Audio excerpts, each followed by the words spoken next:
I overheard my wife tell her sister our marriage was a mistake, then I found the receipts.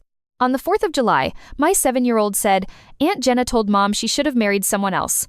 She was sitting cross-legged on the living room rug, still wearing sparkly sneakers from the neighborhood parade. Her voice was casual, but her eyes weren't. She watched me like she was waiting to see if I'd become a different person in front of her. I didn't shout, I didn't demand details, I didn't ask her to repeat it. I made one small change. I opened a note on my phone, titled it Exact Quotes, and typed her sentence word for word. Because kids don't invent a line like that. They deliver it. And someone had put my child in the middle of a sentence she didn't even understand. My name is Ethan, I'm 36, and we live just outside Boston, in a town where the sidewalks are clean, the winters are loud, and every family seems to have a color-coded calendar. My wife, Claire, is 34. We've been married 9 years. Our daughter, Nora, is 7, the kind of kid who notices moods before anyone speaks, which sounds sweet until you realize it means she's always scanning for storms. And Jenna, Claire's sister, is 32, outspoken, funny in a sharp way, and absolutely convinced she knows what everyone's life should look like. Here's what I should have noticed earlier. Jenna didn't just have opinions. She had a storyline. And she loved placing people into roles. The too sensitive sister. The controlling husband. The child who deserves better. At first, I thought I was overthinking it. Because families tease each other. Siblings vent. People say dumb stuff at holidays. But then Nora's comment sat in my chest all day like a pebble you can't swallow. And that night, after fireworks, after bath time, after Nora fell asleep, I asked Claire about it. I didn't accuse her. I kept my voice low. Hey, I said, leaning on the kitchen counter. Nora said she heard something weird from Jenna today. Claire froze for half a second with a dish towel in her hands. Then she laughed too quickly. Jenna says things, she said. You know how she is. I watched Claire's face carefully because I've learned the difference between amused and defensive. This was defensive. I asked, did Jenna say you should have married someone else? Claire's eyes flicked away. She shrugged, too casual. She was joking, she said. It was probably about some celebrity or something. Please don't make it a thing. Please don't make it a thing. That line is like a lid being pressed down on a pot. And under that lid, I could feel something boiling. I let it go because I didn't want Nora to feel tension. But I added 2 more lines to Exact Quotes. 4th of July, Nora repeated adult comment about marriage. Claire reacted, minimized, asked me not to make it a thing. And I told myself I was being careful, not paranoid. That lasted exactly 1 week. The following Saturday, I came home early from a job site visit. I work in facilities management, which means half my job is solving problems people only notice once they're urgent. That day, the urgent thing was a pipe leak that turned out to be nothing, so I drove home with unexpected extra time. I parked 2 houses down, mostly because I didn't want to block our neighbor's driveway, and I walked up the side path. Through the open kitchen window, I could hear Claire's voice. She was on speakerphone. At first, I didn't think anything of it. Then I heard Jenna's laugh, loud and familiar, coming through the phone like it owned the room. I slowed down without meaning to. Not because I was trying to listen. Because my name floated out of the window. Jenna said, I'm just saying, you rushed. You know you did. Claire made a noise, not a laugh, more like a tired exhale. Then she said the sentence that changed the temperature of my whole body.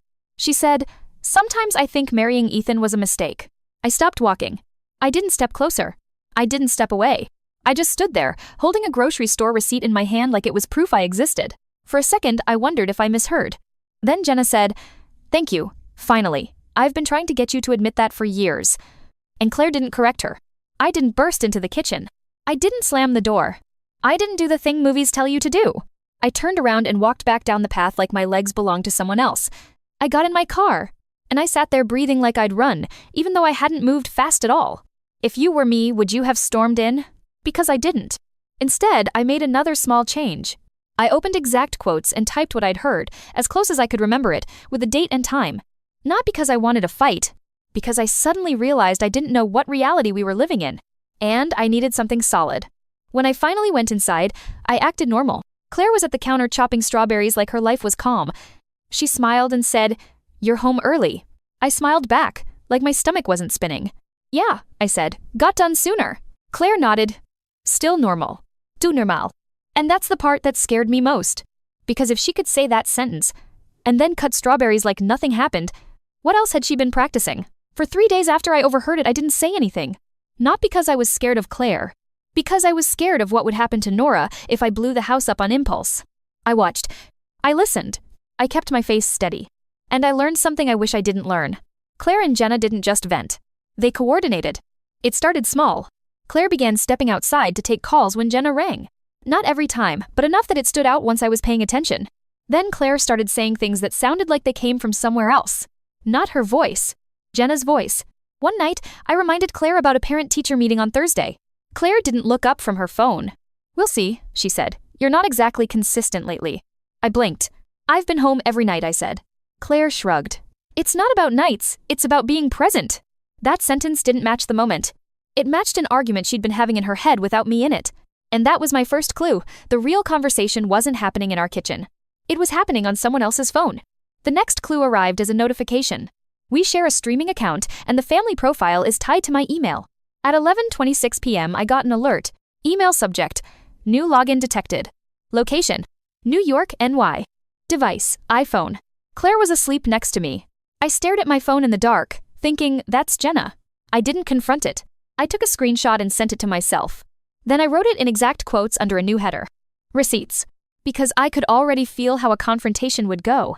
Me, I heard you say our marriage was a mistake. Claire, you were listening to my private conversation.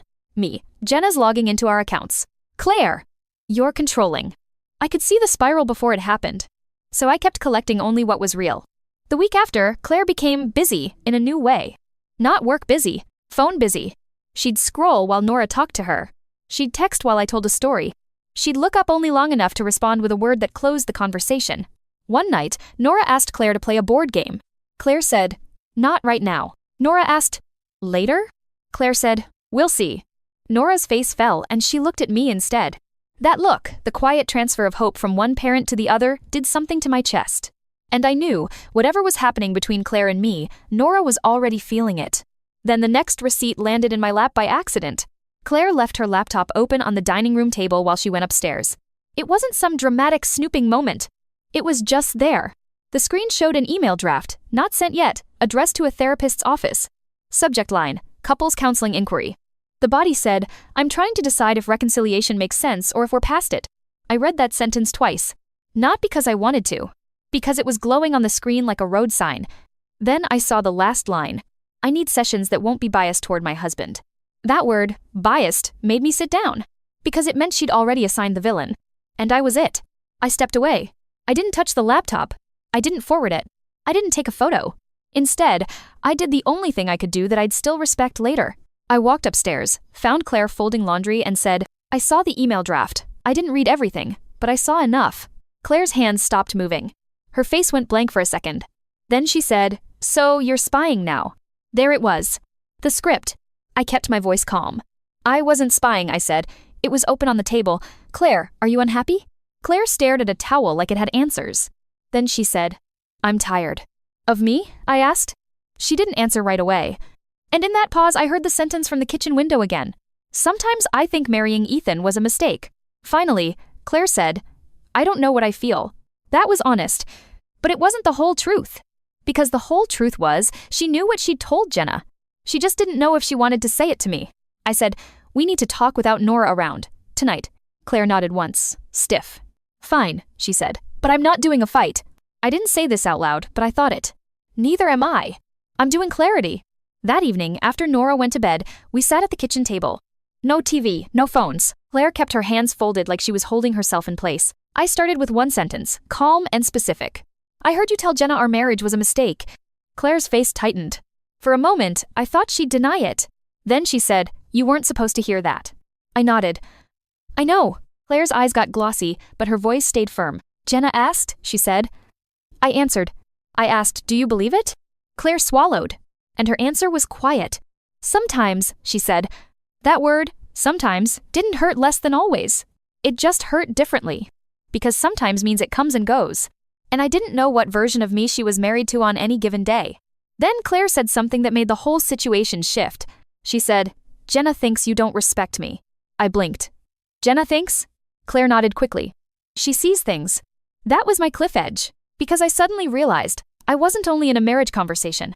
I was in a marriage conversation with a third person in it. And I didn't agree to that. The next morning I took Nora to school like normal. Backpacks, water bottle, last-minute hair fix. I smiled at the crossing guard. I waved at another parent. All normal. But inside, my brain was running 2 tracks at once. Track 1, keep Nora safe. Track 2. Figure out whether my marriage was being negotiated in a group chat. Because after Claire said, "Jenna thinks you don't respect me," something clicked. It wasn't just that Jenna disliked me. It was that Jenna was shaping Claire's interpretation of everything I did. And interpretation is where resentment grows teeth. That afternoon, I got my first real receipt that wasn't accidental. Claire texted me while I was at work. Text, 2:17 p.m. "Can you pick up Nora tomorrow? I have an appointment." I replied, "Me, 2:19 p.m. Sure, what kind of appointment?" Claire took 12 minutes to respond, which told me she was asking someone else how to answer.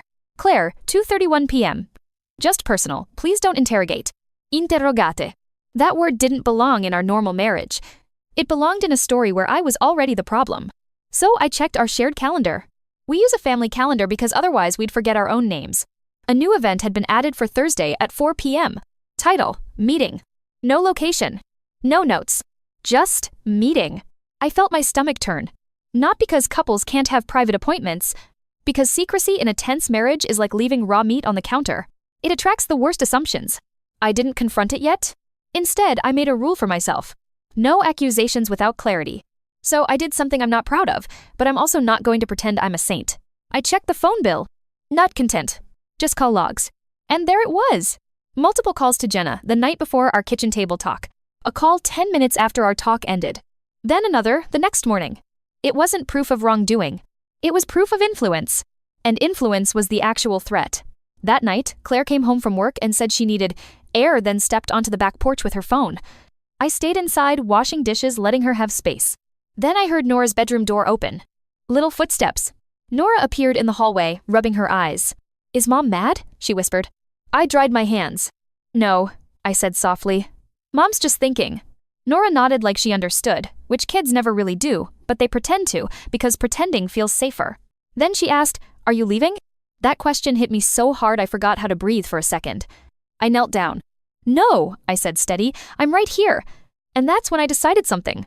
Whatever Claire and Jenna were doing, it was already leaking into Nora. So I needed boundaries immediately, not later. The next day, while Claire was at her meeting, I picked Nora up and we went for ice cream. She talked about a class project, then suddenly, like she couldn't hold it anymore, she said, "Aunt Jenna says you and Mom aren't a good match." I froze with my hand on the car door. I kept my voice calm. "Did Aunt Jenna say that to you?" I asked. Nora nodded. She added, "Mom told her to stop, but Jenna said it's true." I opened exact quotes and typed it later in the bathroom, hands shaking. Because that wasn't just adult venting. That was involving my child in an adult narrative. That night, Claire finally told me what the meeting was. She sat on the couch and said, "I talked to a counselor." I waited. She said, "Just a consult, to figure out how I feel." I nodded slowly. "Okay, thank you for telling me." Claire looked surprised that I didn't get angry. Then she said, "Jenna thinks counseling is pointless." There it was again. Jenna, third chair, always present. I said, "Claire, I need you to hear me. Your sister cannot be in the middle of our marriage." Claire's face tightened. "She's my sister." "I'm not asking you to cut her off," I said. "I'm asking you to stop letting her coach the way you see me." Claire opened her mouth, then shut it. Then she said, "You always make it sound like she's controlling me." I didn't raise my voice. I said, "I'm going to say something plain. Jenna told our 7-year-old that you should have married someone else. Jenna told our 7-year-old we aren't a good match. Jenna is not just supporting you, she's recruiting Nora into her opinion." Claire's eyes widened. For the first time, she looked less angry and more unsettled. She whispered, "She said that to Nora?" I nodded, twice. "At least." Claire stared at the floor like it moved. And then, just as I thought we'd found common ground, Claire said the sentence that scared me again. She said, "I don't know how to make her stop." That's when I realized the problem wasn't only Jenna. The problem was that Claire didn't believe she was allowed to set boundaries with her. And if she couldn't set boundaries with her sister, how could our marriage ever feel private again? Claire called Jenna the next morning. I didn't demand it. Claire did it on her own, which gave me a small flicker of hope. She put the call on speaker in the kitchen while Nora was at school. Claire's voice was calm, but I could hear the strain. "Jenna," she said, "you cannot say things about Ethan to Nora. That's not okay." Jenna laughed like Claire had told a cute joke. "Oh my God," Jenna said, "so now I'm the villain because I'm honest?" Claire said, "No. You're the villain because you're talking to my kid about my marriage." Jenna's tone sharpened. "I'm trying to protect you," she said. "You're trapped in a mistake and everyone sees it." Claire's jaw tightened. "Stop calling my marriage a mistake." There was a pause. Then Jenna said, softer, calculated, "So you're happy?" Claire hesitated. And Jenna pounced on the hesitation like it was proof. "Exactly," Jenna said. That's what I thought. I watched Claire's face while her sister spoke. It wasn't anger. It was something sadder, like Claire was still trying to earn Jenna's approval. Claire said, "Jenna, I'm going to hang up if you keep doing this." Jenna scoffed. "Fine, hang up, but don't come crying to me later." Claire ended the call. Silence filled the kitchen. Claire whispered, "She's going to tell my mom." I blinked. "So?" Claire looked at me like I didn't understand the family rules. "She makes things," Claire searched for a word, "sticky." Sticky. That was the best description of Jenna's influence I'd ever heard. Everything she touched became harder to clean off. That afternoon, we got an email from Nora's school. Email subject, family contact update request. Someone had requested to add Jenna as an approved pickup. I stared at the screen. Claire stared at the screen. Claire said, "I didn't do that." I believed her. Because if Jenna was escalating, this is exactly the kind of subtle move she'd make. Not dramatic enough to scream about, but invasive enough to force conflict. Claire called the school immediately and revoked it.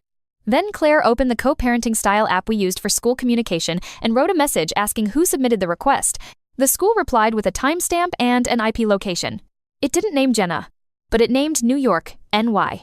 Claire's face went pale, and for the first time, Claire didn't defend her sister. She just said quietly, "Oh my God." That night, Claire cried in our bedroom, not loud, not theatrical. Just the kind of crying that looks like exhaustion finally giving up. She said, "I told her things I shouldn't have. I didn't ask what things."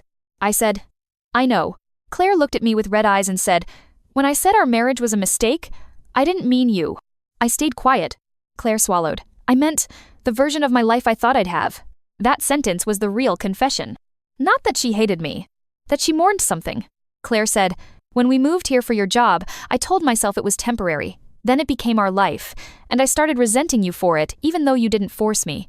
I listened, because this was the first time in months I felt like I was hearing Claire, not Jenna. Claire continued, "Jenna keeps saying I gave up my dreams, and sometimes I let her make me feel brave by being mean." That line hit hard, because it explained everything. The venting wasn't just venting. It was a performance of courage. Courage borrowed from someone else's anger. I said, calmly, "We can grieve the life you thought you'd have, but we can't grieve it by poisoning the life we do have." Claire nodded, tears falling. Then I said the boundary that scared me to say. "I'm not going to be in a 3-person marriage," I said. "If you want us, I'm here. If you don't, I'll respect that. But Jenna doesn't get a vote." Claire whispered, "I want us." I didn't rush to hug her. I didn't rush to celebrate. Because words are easy. I needed structure. So I said, "Then we do it right. Couples counseling, weekly. And Jenna doesn't get play-by-play updates." Claire nodded fast. "Okay." I added, "And Nora doesn't hear anything about our marriage. From anyone." Claire nodded again, firmer. "Agreed." We booked counseling that night. Email subject, appointment confirmed, couples session. When the confirmation hit my inbox, it felt like a rope being thrown into deep water. Not a guarantee. Échange. And the next test came sooner than I expected. Because Jenna texted Claire 2 hours later. Text 10:14 p.m. from Jenna. "So did you finally admit he's the problem?" Claire stared at her phone. Then she did something I didn't think she could do. She typed back, "Claire, 10:16 p.m. Do not talk about Ethan to Nora. Do not interfere. If you can't respect that, we need space." Jenna replied instantly. Jenna 10:16 p.m. "Wow, he really trained you." Claire's hands shook. I watched her read it, and I waited to see who she'd become next. Claire didn't answer Jenna's last text. She put her phone face down on the counter like she was putting a lid on something dangerous. Then she looked at me and said, "I'm not doing this anymore." It was a small sentence, but it landed like a door locking. Counseling started the next week. The therapist was calm, direct, and annoyingly good at hearing what we were trying not to say. In the first session, she asked, "When did you start feeling like your marriage was a mistake?" Claire's face flushed. She glanced at me, then back to the therapist. Claire said, "I said something I shouldn't have." The therapist nodded. "What did it do in your relationship when you said it?" Claire swallowed. "It made it feel unsafe." Then the therapist looked at me. "And what did you do when you heard it?" she asked. I answered honestly. "I got quiet," I said. "I started writing things down. I tried not to let our kids see me panic." The therapist nodded slowly. "That was protective," she said, "but it can also become distance. We'll work on both." Week by week, we got to the real shape of our problem. Not one sentence. A slow build of resentment, missed conversations, and outside influence that made every disagreement feel like a referendum. Claire admitted she'd been sending Jenna screenshots of our arguments. Not because she wanted to betray me. Because she wanted to feel validated. The therapist called it out gently.